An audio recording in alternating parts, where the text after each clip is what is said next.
Hello and welcome back to Lighty Productions. Here we are with the newest engine in my collection. It is a wobbler type steam engine with a fire tube boiler.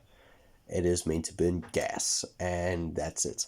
I paid $2,500 for it and I think that is a very good price. I thought it was going to be absolutely tiny, but no, when I got it and felt the weight of the thing, I was like, yes, okay. Took the thing out the box and it was quite large. When I got the thing, I knew for a fact that it needed some oil and much needed attention, such as putting some sealant around the threads. The safety valve is a very nice proper safety valve, however it does need attention as it does not seal properly there where the ball sits, so that needs a bit of attention. But for now I'm using a Willisco safety valve, which blows off at, I believe, 1.5 bar. Things I don't like about this engine, well, it uses quite a bit of water, but it could be because, well, it is still technically a new boiler, so there's a bit of flux in the boiler. The regulator is almost useless. I might just turn that into a regulator. And yeah, there's no real way to measure the water level. I'm a bit ish when running the engine, but I think looking at the engine now, I think I know how to measure the water. I might test that just now. The engine did come with gas burners, but I don't have anything to use the one that actually is usable. I don't have a pipe for it, so I'm just using a proper torch for it. It can be set for a very low temperature, so that's not a problem. The other thing about this engine is the pipe to the engine is quite long, so by the time the steam reaches the engine it has cooled down quite a bit, so I might insulate that. However, the engine does look pretty with all the piping, so I don't mind it. However, enough of me rambling. Let's get this thing fired up. So to do this, we're gonna have to have the of course the blowtorch here, as you can see now. And we are obviously outside, as the copper shines nicely in the sunset. So, open up the gas bottle, get some matches, then light her up.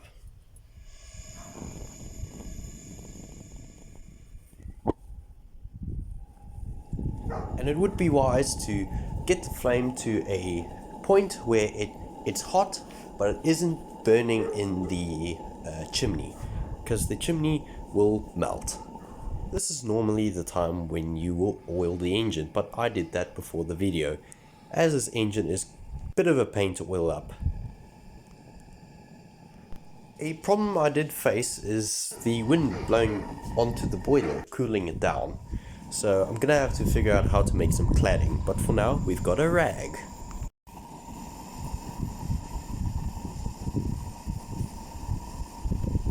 As far as performance goes, this is all I got this time.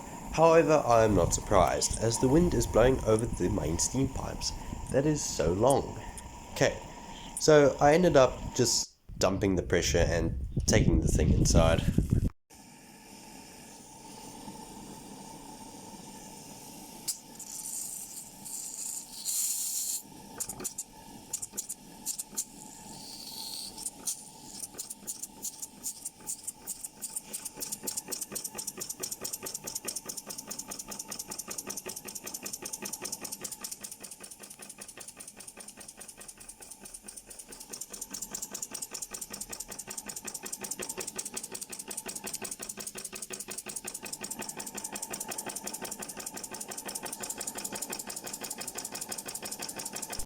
And surprise, surprise, it runs. You might have noticed at the one place where I started to flick it over to get it running, you might have noticed the thing locked up.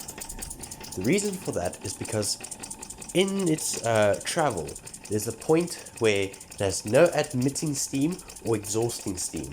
So if there's condensation in there, it will hydrolock and force the water out, lifting up the piston off the port face, thus blowing past. But however, I found that if I turn the other way around, I can prevent that and try and flick the thing over again.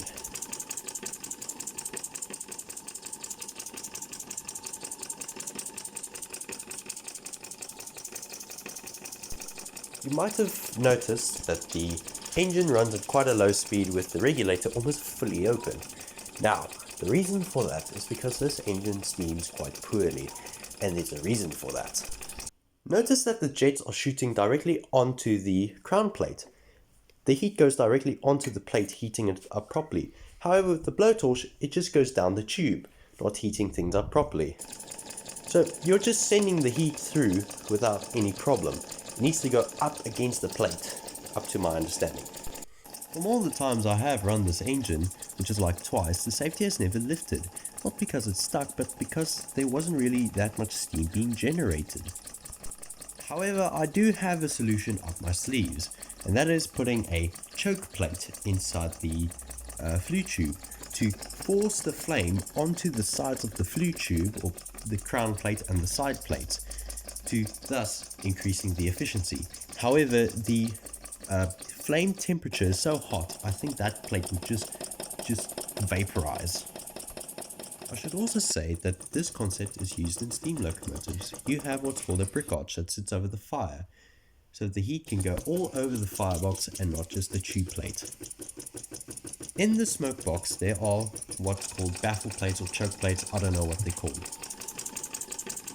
They slow down the draft to make sure that the heat has more time to go into the boiler, going into the water, heating up the water and creating steam. At least that's how I understand it.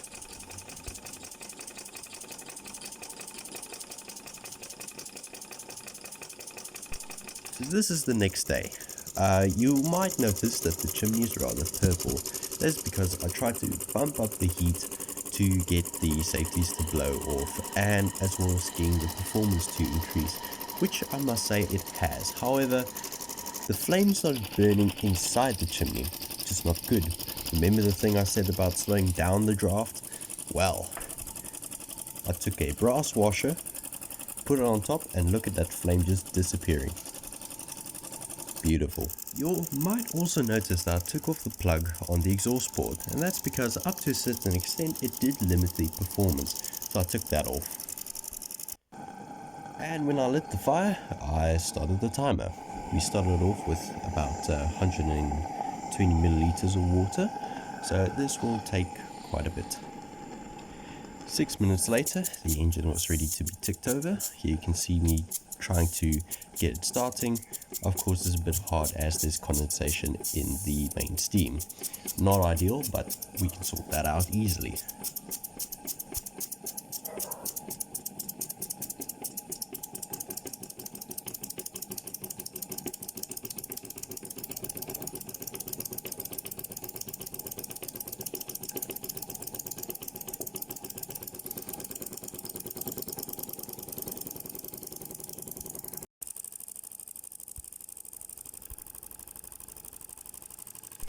After running this engine more than I'm comfortable with, I decided to kill the fire, as I'm not sure at what level the water is.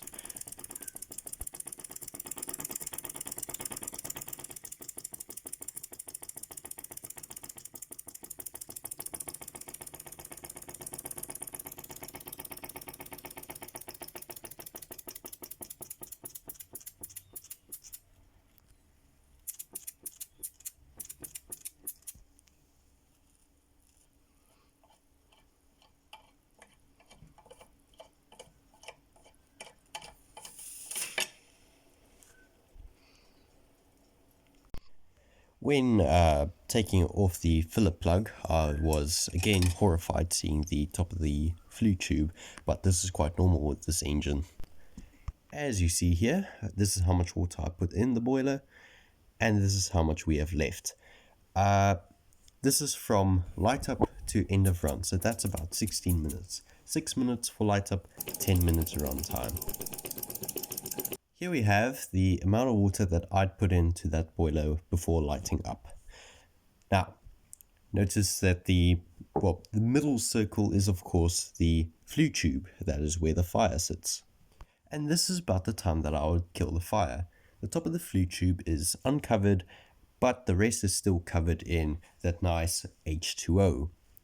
Now, why aren't I that concerned about the water level being at this specific place, like not lower, about like that? Well, when the water boils, water gets thrown around, of course, and that water obviously gets thrown on top of the tube. So it's not great, but it's not terrible. It doesn't result in this. So, yeah. And also, the heat gets distributed much quicker in smaller scale than the full size. In the full size, you would not want to do this. This will ultimately cause a bang. But because it's something so small, the heat gets basically equalized around the entire thing. So, yeah, sure, it's a bit hotter, but not much. So this brings us to the end of the video. I hope you enjoyed it and found it interesting up to a certain extent. I'll leave you now with the engine, so cheers.